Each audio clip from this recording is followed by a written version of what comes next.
हरे कृष्णा। आप सभी का स्वागत है आज के सत्र में। ओम ज्ञानतिमिरन्धस्य ज्ञानाञ्जनाशलाकाय चक्षुरुन्मिलितं येन तस्मै श्रीगुरवे नमः।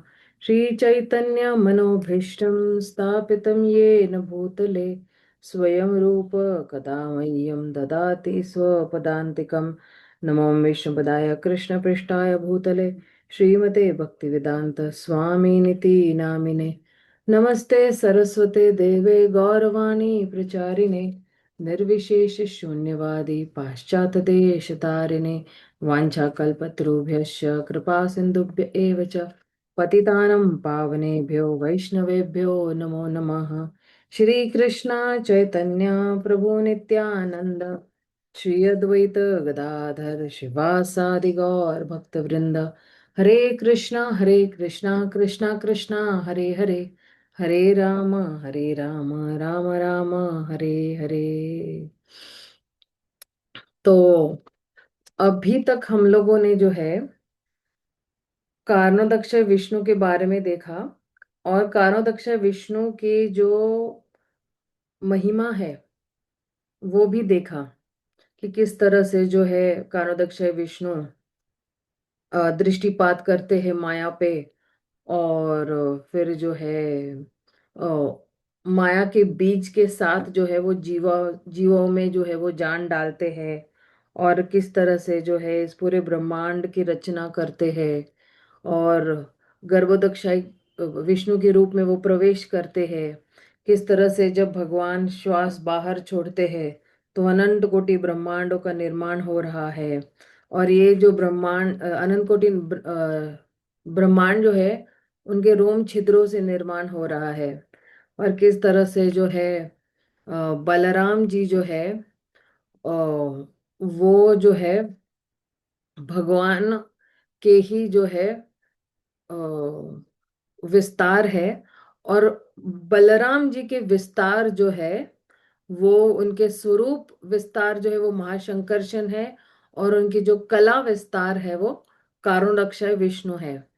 और किस तरह से कारुण्यक्षय विष्णु या महापुरुष जो है वो जो है जितने भी पुरुष है उनके स्तोत्र है। हम लोगों ने पिछली बार देखा 75 और 76 वाले श्लोक में कि कारणोदक्ष विष्णु ही जो है सारे जितने भी पुरुष है, गर्भोदक्ष विष्णु बोलो या शिरोदक्ष विष्णु बोलो, उनके स्तोत्र है। अब इस वाले श्लोक से जो है 77 वाले श्लोक से जो है हम देखेंगे कि ये तीन पुरुष जो है वो कौन है। ठीक है, 77 वाले श्लोक में इसका पूरा विस्तार से बताया हुआ है। विष्णुस्तु त्रीणि रूपाणि पुरुषाख्यान्तो विदुः एकन्तु महत शिष्ट द्वितीयत्वति त्वण्ड स्थितं तृतीय सर्वभूतस्थं स्थानि ज्ञात्वा विमुच्यते। विष्णु के तीन रूप है जो पुरुष कहलाते हैं। पहला रूप महाविष्णु है जो संपूर्ण भौतिक शक्ति महत के सृष्टा है, और यही महाविष्णु जो है वो कौन है, वो कारणोदक्ष विष्णु ही है। दूसरे रूप गर्भोदक्ष विष्णु जो प्रत्येक ब्रह्मांड में स्थित रहते हैं, और तीसरा रूप क्षीरोदक्ष विष्णु है जो हर जीव के हृदय में निवास करते हैं। जो व्यक्ति इन तीनों को जानता है वह माया के चंगुल से मुक्त हो जाता है। देखिए, जब भी शास्त्र कहते हैं ना कि जो इनको जानता है, तो जो इनकी महानता को जानते हैं, इनके कार्य जानते हैं, जो इनकी महिमा जानते हैं और अपनी स्थिति को भी जानते हैं। केवल उनको जानना जरूरी नहीं, लेकिन हमारी स्थिति उनके सामने क्या है। कभी कभी जीव को लगता है ना कि हम महान है, हम महान है, हम महान है। तो शास्त्रों को जब हम पढ़ते हैं तब हमें पता चलता है कि हम कितने छोटे हैं। इन इन लोगों की तुलना में हम बहुत ही छोटे हैं, और जीव के बहुत सारे लिमिटेशंस रहते हैं, बहुत सारी अटकलें रहती है। लेकिन भगवान के पास कोई अटकलें नहीं रहती है। भगवान जो है वो अपना मार्ग जो है स्वयं की इच्छा से वो ढूंढ ही लेते हैं। तो तात्पर्य में शिला प्रभुपाद क्या कह रहे हैं, यह श्लोक भागवतामृत में आया है, जिसे सात्वत तंत्र से लिया गया है। आगे क्या कह रहे हैं, तो देखिए, पहला जो महाविष्णु है वो क्या करते हैं, वो पूरी सृष्टि को रचयिता, मतलब जो है पूरी जो महत तत्व है, जो पूरी भौतिक ऊर्जा है, उसके रचयिता है। तो गर्भोदक्ष विष्णु क्या करते, हर गर्भ में जाके उस ब्रह्मांड में जो है वो स्थित हो जाते हैं, क्योंकि वो पूरे ब्रह्मांड के क्या है, वो अब उस ब्रह्मांड के जो है वो क्या कहते हैं, कंट्रोलर है, यानी नियंत्रण करते हैं। और आत्मा भी कह सकते हैं माता जी। हाँ, आत्मा भी है, उस ब्रह्मांड की आत्मा है, करेक्ट प्रभु जी। और क्षीरोदक्ष विष्णु जो है फिर प्रत्येक जीव के हृदय में जाके, जैसे आपके हृदय में, मेरे हृदय में जो है, परमात्मा के रूप में क्षीरोदक्ष विष्णु ही विराजमान है। हम्म। और ये क्षीरोदक्ष विष्णु के सिर्फ दो ही कार्य है, यहाँ पे नहीं लिखा है, लेकिन हमें पता है कि भगवत गीता भागवतम से हमें पता चलता है कि जो परमात्मा हमारे हृदय में है, उनके दो ही कार्य है। एक है अनुमंता और एक है उपदेक्षता। उपदेक्षता यानी वो सिर्फ देखते हैं, आप जो भी कार्य कर रहे हो उसमें दखल अंदाजी नहीं कर रहे, और आप जो भी इच्छा कर रहे हो उसको अनुमति देते, इसलिए अनुमंता और उपदेक्षता, देखना है यानी सिर्फ देखते हैं। तो ये परमात्मा का कार्य है। लेकिन जब कोई जीव जो है वो पूर्णतया शुद्ध भक्त बन जाते हैं, या मतलब भक्ति करना शुरू करते हैं, या कुछ समय बीत जाता है और निरंतर ही जो है वो भक्ति कर रहा है, तब यही क्षीरोदक्ष विष्णु का रोल वहीं पे खत्म हो जाता है। परमात्मा का रोल जो है, उनकी भूमिका यहाँ पे खत्म हो जाती है, और आती है भगवान की भूमिका, है ना, ब्रह्मन परमात्मा और भगवान। तो अब भक्त का जो जीवन है वो कौन चला रहे हैं, वो भगवान। तो फिर अगर कोई कर्म भी आड़े आ रहे हैं, तो भगवान उसके अंदर, बोले ना, दखल अंदाज देंगे और उस कर्म को काटेंगे। केवल भगवान के पास ही यही पावर है कि हमारे जितने भी कर्म है उसको बीज रूप से जला सकते हैं। हमारा जो कुछ भी भाग्य है आगे, बुरा होना है, कुछ भी होना है, भगवान जो है वो जब दखल अंदाज करते हैं, तो जो है अ, जितने भी बीज रूप से हमारे कर्म है वो कट जाते हैं, और हम अपनी जिंदगी आसानी से जी सकते हैं। लेकिन भक्त ऐसा नहीं मांगते हैं। भक्त कहते हैं कि आपको मारना है मारो, रखना है रखो, लेकिन मैं आपका दास जो है जन्म जन्मांतर, है ना। क्या है शिष्टाश्रम का लास्ट श्लोक, आश्लिष्यवा पादरम पिनष्टुमाम मद दर्शनामर्मता करो तो वा यथा तथा वा विदधातु लंपटो मत प्राणनातुस्तु से एवनापर। तो भक्त कहता है कि आपको रखना है रखो, मारना है मारो, लेकिन मैं तो आपका दास जन्मों जन्मांतर रहूंगा। मैं, आप मुझे छोड़ दो, आप मुझे रखो, लेकिन मैं सिर्फ आप ही का रहूंगा। तो जब जीव को ये, क्या कहते हैं, ये जान पहचान हो जाती है कि मैं भगवान का हूँ, भगवान मेरे है, तब ये स्थिति आ जाती है उस वक्त। और भगवान का ये जो रोल है ना, ये मेरे ख्याल से, एक सेकेंड, ये भगवान का रोल कब आता है, ये भी मैं आपको बताती हूँ कि कब भगवान जो है उस भक्त के हृदय में कब विराजमान भी होते हैं ना, ये भी मैं आपको बता देती हूँ। ये भागवतम के जो है वो भागवतम का पहला स्कंद दूसरा अध्याय और 16वें श्लोक से अगर आप देखोगे, ये पूरा भक्ति का मार्ग ही है, जहां पे जब सताम कृपा होती है तो महत सेवा हो सकती है, तो श्रद्धा विकसित होती है, फिर श्रद्धा विकसित होती है तो गुरु पद आश्रय ले सकते हैं, तो भजन, हमें भगवान का भजन अरे करने की उत्सुकता रहती है ना। मतलब ये, अरे हरे अरे कृष्ण। पर फिर बताए। भागवतम। भागवतम का पहला स्कंद का भागवतम का अध्याय का रेफरेंस बताए। 16वां श्लोक। ठीक है ना? 16 से 22 तक है माता जी। हाँ प्रभु जी, 16 से लेके 22 तक है, नहीं 16 से लेके एक्चुअली 20 तक। हाँ 21 तक है। नहीं नहीं 22 ही है हाँ। प्रभु जी। लेकिन जो कहते हैं ना कि जो हमारा योगा लैडर है ना, तो वो जो एक्चुअली सुसुप्त से किसके शुरू श्लोक होता तक है? एवं प्रसन्न मनोसा भगवत भक्ति योगतः, है ना? लेकिन 21वें श्लोक में वो बता रहे हैं कि अगर कोई भक्ति कर रहा है तो फिर उसका परिणाम क्या आएगा। है।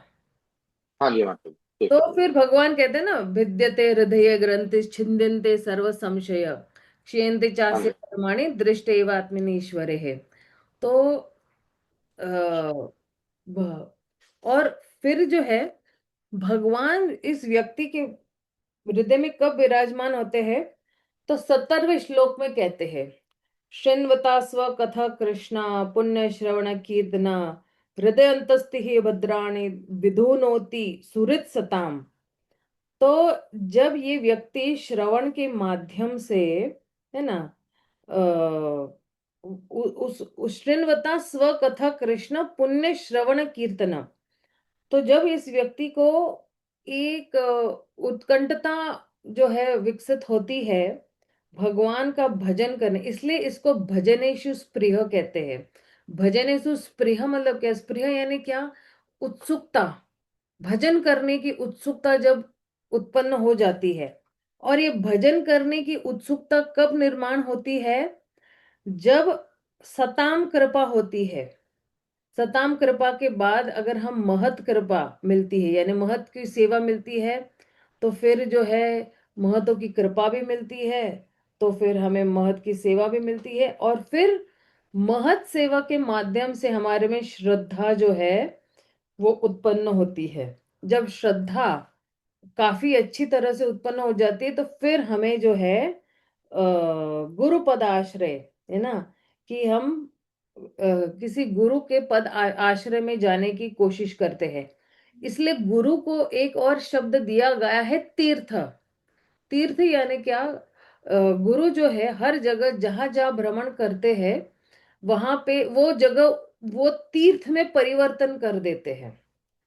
और जब वो जगह तीर्थ पर में परिवर्तन हो जाती है, तो हमें बार बार उस तीर्थ में जाने का मन करता है, क्योंकि अब वो जगह तीर्थ बन गई है। जैसे कोई दिल्ली में रह रहा है, कोई बंबई में रह रहा है, कोई पूना में रह रहा है, तो जहां जहां आपके गुरु आए हैं वो जगह जो है वो तीर्थ स्थल हो गई है।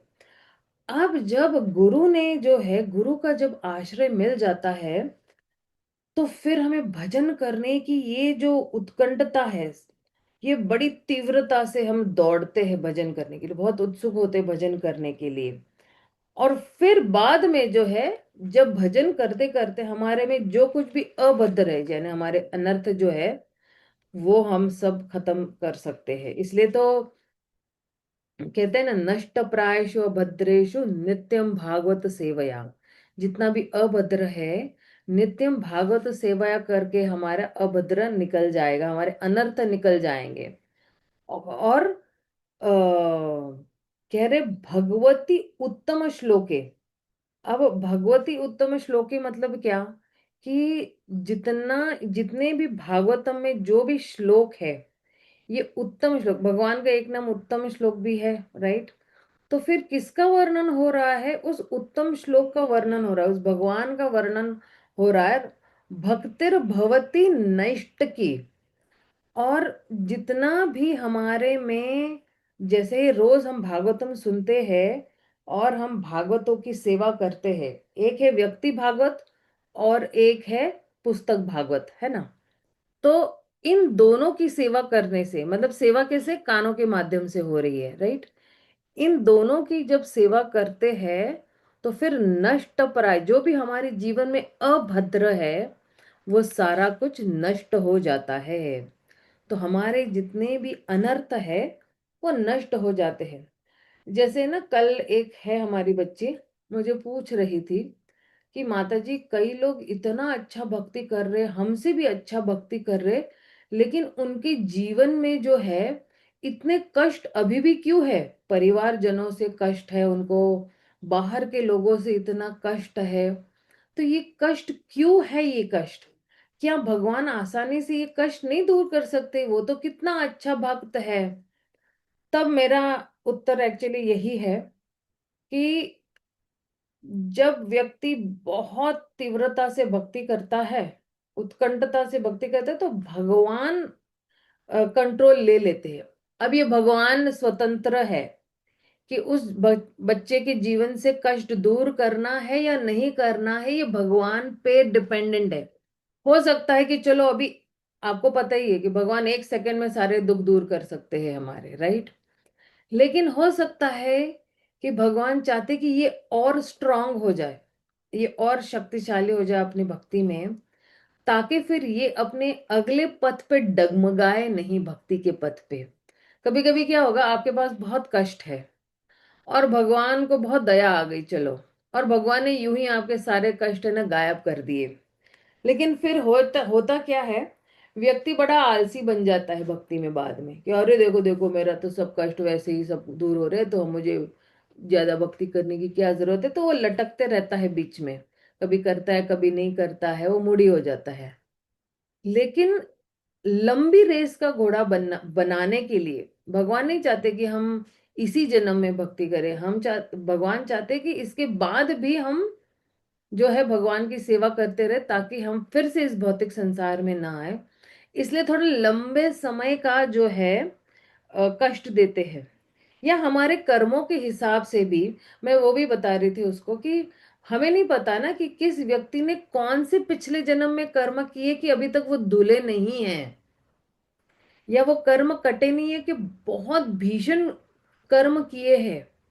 आप देखिए कि पिछले जन्म में किसी ने बहुत अच्छे कर्म किए तो वो अंबानी और अडानी के घर में पैदा हो सकता है, राइट? लेकिन किसी ने बहुत बुरे कर्म किए हैं, तो फिर क्या होगा उस व्यक्ति का? किसी गरीब परिवार में जहाँ पे बहुत ही अत्याचार उस पे हो रहा है, या बहुत ही उस पे जो है मारपीट हो रही है उस व्यक्ति पे, तो फिर यही समझना है कि अच्छा पिछले जन्म में बहुत बुरे कर्म किए हैं। और भक्त भी यही सोचता है। भक्त क्या सोचता है कि ये जो है एक सेकेंड ना,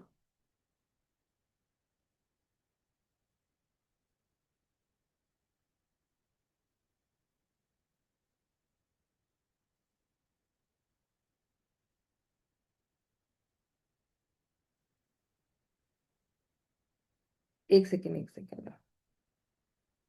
भक्त क्या सोचता है कि अरे ये जो कष्ट आया हुआ है, क्योंकि आप देखना वो वाला श्लोक है, कौन सा वाला, तत्तेनु अनुकंपा सुसुमिक्षमाना, है ना, वो वाला श्लोक है। तो ये जो है कि भक्त क्या कर रहा है, कि भक्त बहुत ही धैर्य रख के, क्योंकि उसमें क्या कह रहे, तत्तेनुकंपा ससमिक्ष माना, है ना। तो इसलिए जो है कह रहे कि अनुकंपा और सुसुमिक्ष मानहा, तो बहुत अ, उत्साह से जो है वो भगवान की अनुकंपा के लिए जो है वो वेट कर रहा है या इंतजार कर रहा है। लेकिन फिर भी कह रहे हैं कि ततेनुकंपा ससमीक्ष माना भुंजान एवात्मक कृतम विपाकम। तो जब भुंजा मतलब क्या, कि वो प्रयास कर रहा है, और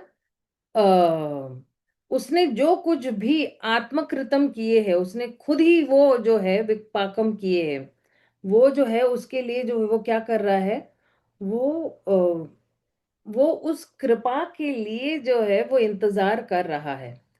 लेकिन वो और भी क्या कर रहा है, कि वो अपने जो पिछले जन्म के जो कुछ भी कर्म किए हैं, वो कर्म का जो फल उसको अभी मिल रहा है, चाहे कोई कष्ट दे रहा है उसको या जो भी है, वो बहुत ही धैर्यता से वो उसको भोग रहा है। उसके जितने भी पिछले जन्मों के कर्म है वो इस जन्म में बहुत धैर्यता से जो है वो भोग रहा है। और फिर भी जो है वो क्या कर रहा है, भगवान को रोज बारंबार 10 बार दंडवत कर रहा है, 20 बार दंडवत कर रहा है, 1000 बार भगवान को दंडवत कर रहा है। अपने हृदय में बारंबार कह रहे भगवान मुझे तो इससे भी ज्यादा जो है वो कष्ट मिलने चाहिए थे, लेकिन आप कितने दयालु है कि आपने मेरे कष्टों को कम कर दिया है। मुझे प्रहलाद महाराज जैसे, मुझे पांडव जैसे तो दुख नहीं मिले हुए है ना, मुझे तो कम से कम थोड़े बहुत कम जो है। तो ऐसा व्यक्ति जो है भगवान को जब कोसता नहीं है, जब अपने कुकर्मों को या सॉरी सॉरी अपने पिछले कर्मों को ही कोसता है, तो फिर जो है यही व्यक्ति जो है दया का भाग है। दया भाग मतलब क्या, कि यही व्यक्ति सही मायने में उस कृपा की राइट कैंडिडेट है, पात्र है, सही पात्र है उस दया के, दया का पात्र है वो, भगवान की दया का पात्र। तो जैसे उसी तात्पर्य में एक्चुअली श्रीधर स्वामी क्या बताते हैं कि जैसे एक कोई एक पुत्र है, और ये पुत्र जो है ये अपनी पिता की सारी संपत्ति जो है वो लेने के लिए बिल्कुल योग्य है। तो अ, जब पिता देखते हैं कि ये व्यक्ति जो है, ये मेरा जो पुत्र है ये बिल्कुल लायक है इस संपत्ति को लेने के लिए, क्योंकि वो बहुत ही धैर्यशील है, उसको पता है कि ये जो संपत्ति है मैं देने वाला हूं तो इसको इसकी कदर कीमत होगी। तो अब हमारे पास कौन सी संपत्ति है भक्तों के पास, भक्तों के पास भक्ति की संपत्ति है। क्योंकि भक्ति अपने आप में भी एक ऐसा विशाल क्या कहते हैं, विशाल खजाना है, कि वो जो खजाना है वो भगवान किसी किसी को ही देते, हर किसी को नहीं देते हैं। हर किसी को देंगे तो कीमत नहीं होगी ना, क्योंकि जब भगवान भक्ति देते तो वो अपने आप को दे देते हैं। तो कोई अच्छी तरह से हैंडल कर पाएगा भगवान को, नहीं कर पाएगा, अपमान करेगा, तुच्छता से बात करेगा भगवान के साथ, तो भगवान को भी कष्ट होगा अंदर से, राइट। तो इसलिए जो है, जो व्यक्ति हर वक्त कृष्ण की ही भावना में है, इसलिए हमारे आंदोलन का नाम क्या, कृष्ण भावनामृत। और सारे जो है नीति नियमों को, ना आचार नियम ये सब नियमों को पालन करता हुआ जो है भक्तियों के, तो फिर ऐसा व्यक्ति जो है वो बिल्कुल योग्य व्यक्ति है भगवान की कृपा पाने का। मतलब ऐसा व्यक्ति जो है, यही व्यक्ति भगवत धाम जाने के योग्य है, जिसके पास कूट कूट के धैर्य भरा पड़ा हुआ है, जिसके पास कूट कूट के विनम्रता भरी पड़ी हुई है। क्योंकि वहां पे ना भगवत धाम में हमें अहंकारी लोग नहीं चाहिए, मतलब सॉरी, वहां पे उनको अहंकारी लोग नहीं चाहिए, और उनको विनम्र लोग ही चाहिए, कि भाई बोला सेवा तो हाँ जी करते हुए सेवा करेंगे। ये नहीं कि अरे मुझे को सेवा क्यों बताई जा रही है, वो भी तो है वो भी तो है, मुझे तो आराम करना है। नहीं, वहां पे आराम नहीं है, वहां पे केवल सेवा ही है, हर क्षण सेवा ही है आपको। आप अपना अस्तित्व भूल जाते हो, आप ये भूल जाते हो कि आप जो है, आप एक स्वतंत्र व्यक्ति हो भगवान से। आपका सब कुछ जो है, आपका सुख दुख सब कुछ भगवान से जुड़ा हुआ है। भगवान आपको दर्शन देते हैं तो आप सुखी हो, भगवान नहीं दे रहे तो आप दुखी हो, भगवान आपकी आंखों से ओझल हो जाते हैं तो आप बिल्कुल, हम लोग ने देखा ना अभी गोपियों का अवस्था क्या होती है, राइट। तो वही अवस्था हमारी है। तो इसलिए कह रहे हैं कि ये सुसुमिक्ष माना जो है ना, तो ये भक्त जो है ये बहुत बहुत लंबे समय तक ये भगवान की कृपा के लिए वो है, वो इंतजार कर रहा है। और अपने कर्मों का तो ये सब भोग ही रहा है ना। और इसलिए आप देखना कि भगवान भी भगवत गीता में क्या कहते हैं, कि जो पूर्णतः मुझे शरणागत होता है, और फिर जो है अभी जो व्यक्ति कोई भी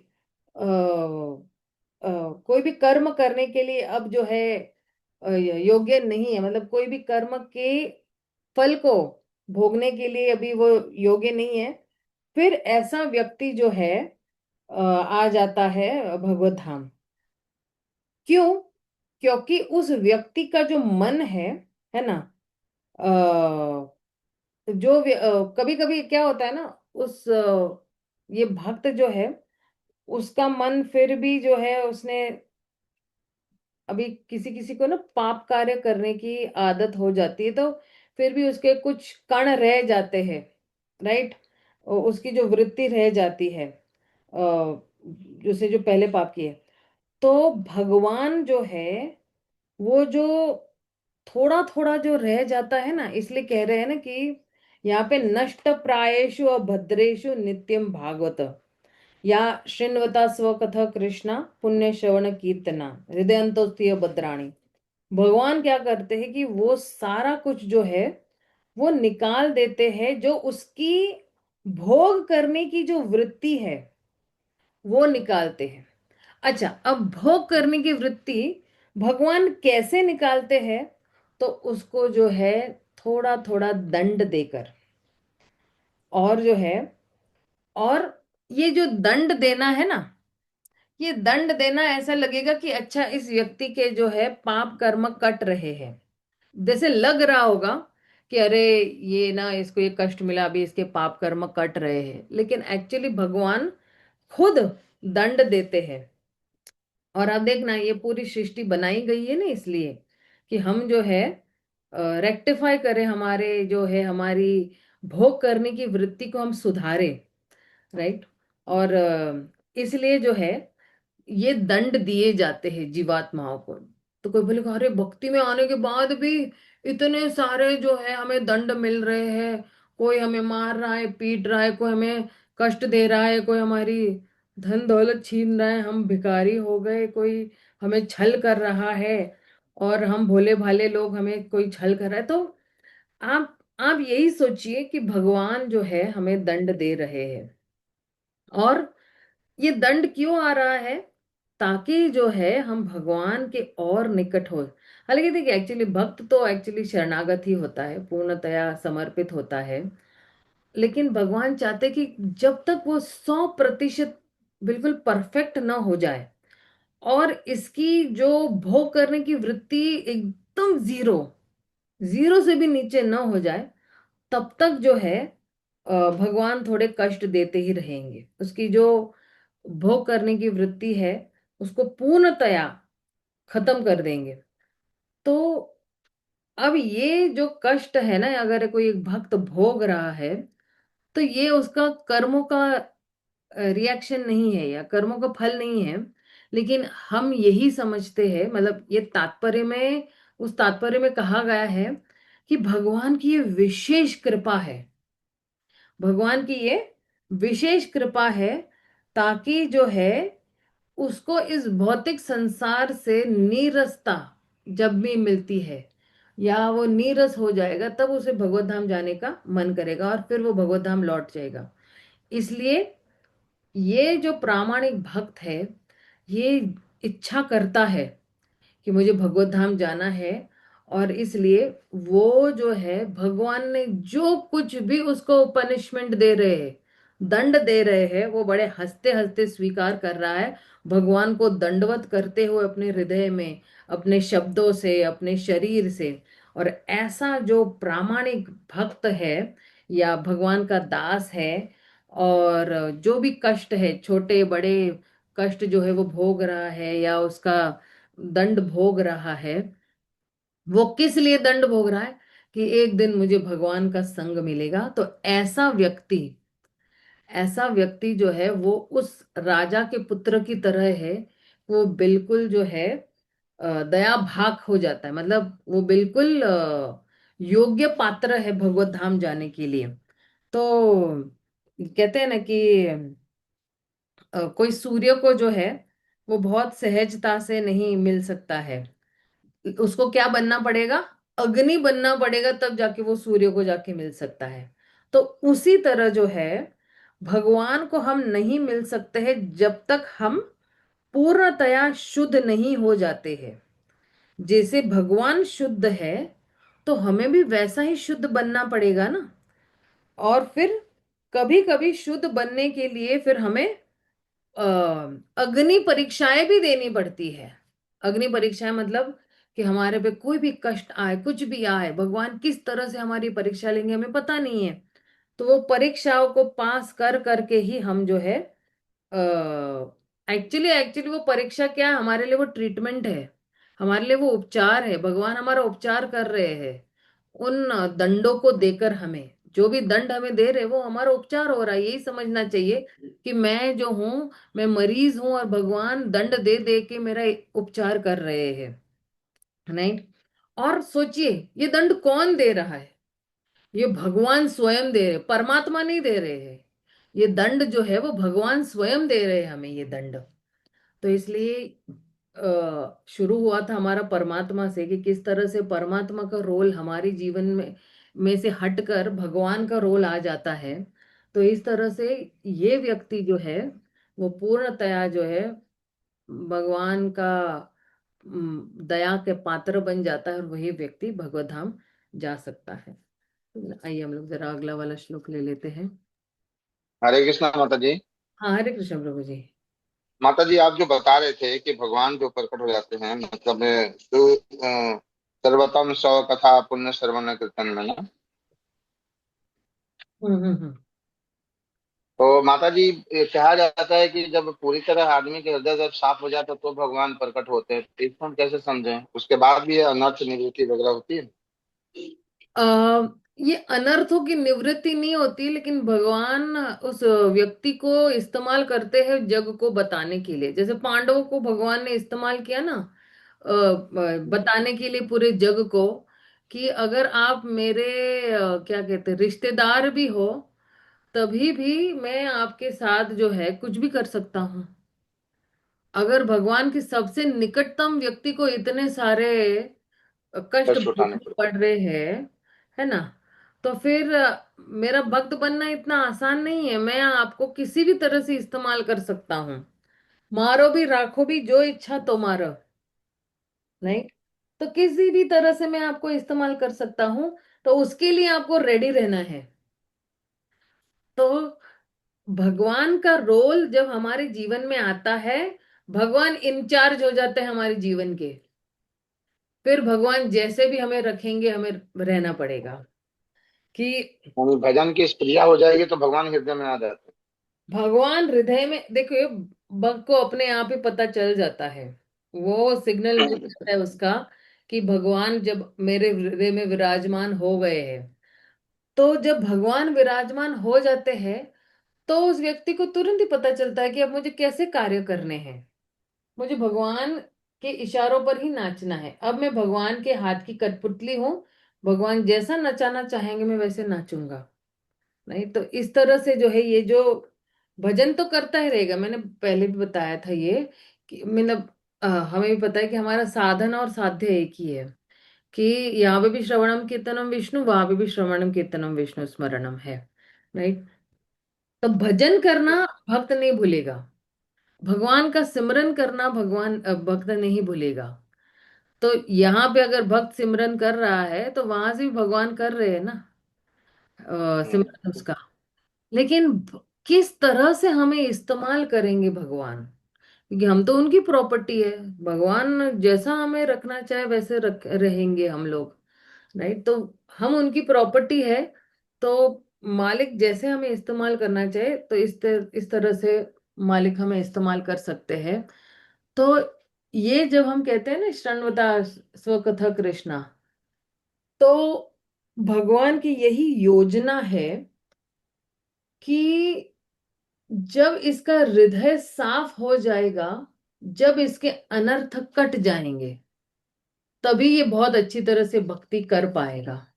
वरना अनर्थों की वजह से जो है वो उसमें जो है नाम अपराध करने का बहुत बड़ा खतरा है ना। क्योंकि एक्चुअली जब वो भक्त भक्त बन जाता है और उसका अनर्थ कट जाते हैं ना, तो एक्चुअली उसका नाम अपराध भी खत्म हो जाता है। वो नाम आभास के स्तर पे पहुंच जाता है।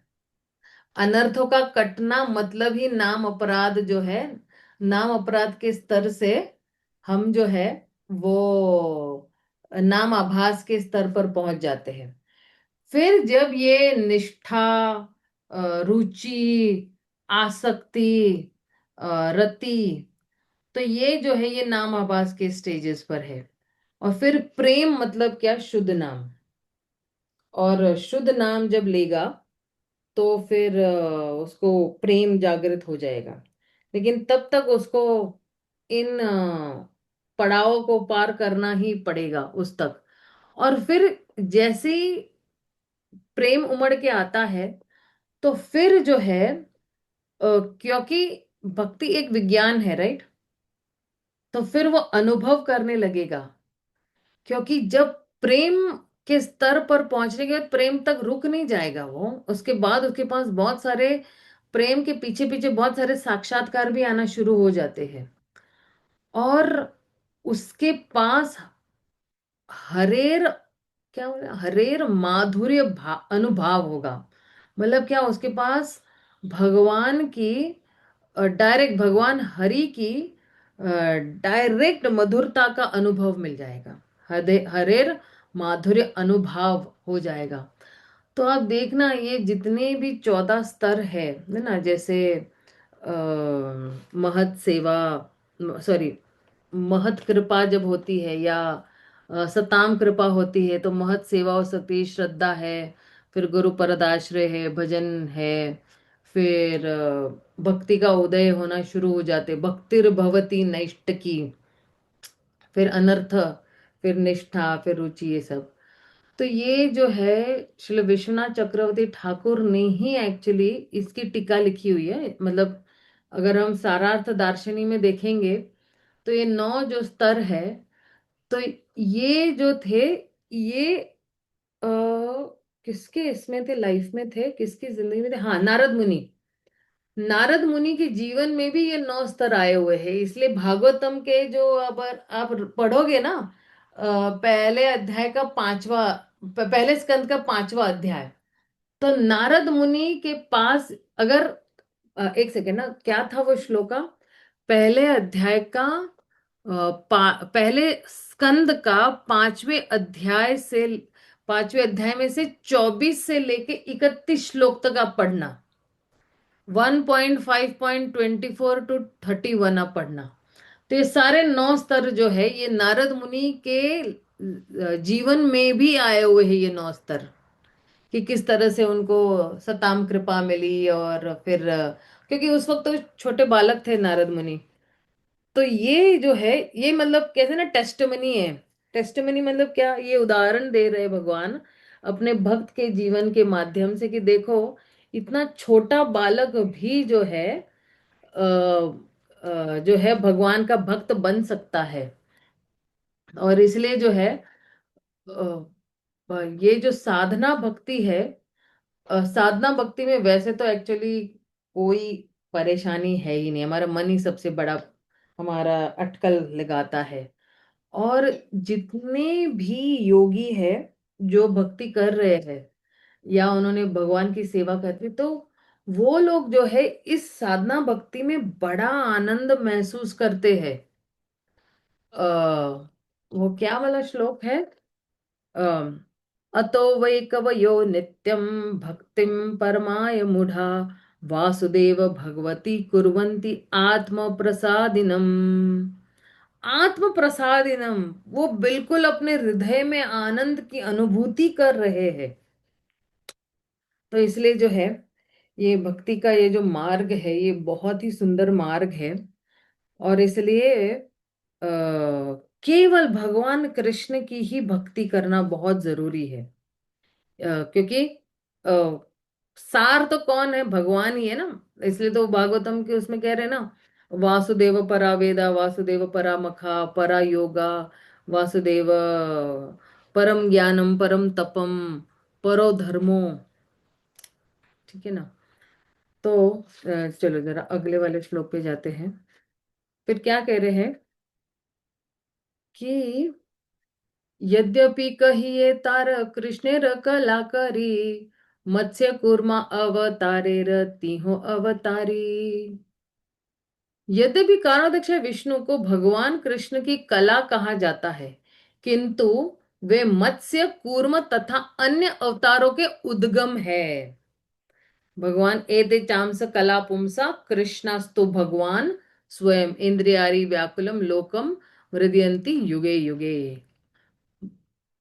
अब जो है तात्पर्य बड़ा है, नहीं एक जरा इतना पढ़ के हम विराम देते हैं। भगवान के ये सारे अवतार या तो पुरुष अवतारों के पूर्ण अंश है या पूर्ण पूर्ण अंशों के है, किंतु कृष्ण तो स्वयं पूर्ण पुरुषोत्तम भगवान है। जब संसार इंद्र के शत्रु से व्याकुल हो जाता है, तब वे प्रत्येक युग में अपने विभिन्न स्वरूपों के द्वारा संसार की रक्षा करते हैं। तो ये भागवतम का 1.3.28 का श्लोक लिया गया है। अब जो है थोड़ा जरा समय हो गया है, हम यही भी विराम देते क्योंकि लोकनाथ स्वामी महाराज जी का एक्चुअली लेक्चर शुरू होने वाला है। हमारे यहाँ पे महाराज आए हुए तो मैं वहां भी जाना चाहती हूँ। तो ये वाला श्लोक जो है हम इधर से कंटिन्यू करेंगे कल, ठीक है ना। श्रील प्रभुपाद की जय, गौर भक्त वृंद की जय। हरे कृष्णा, हरि बोल।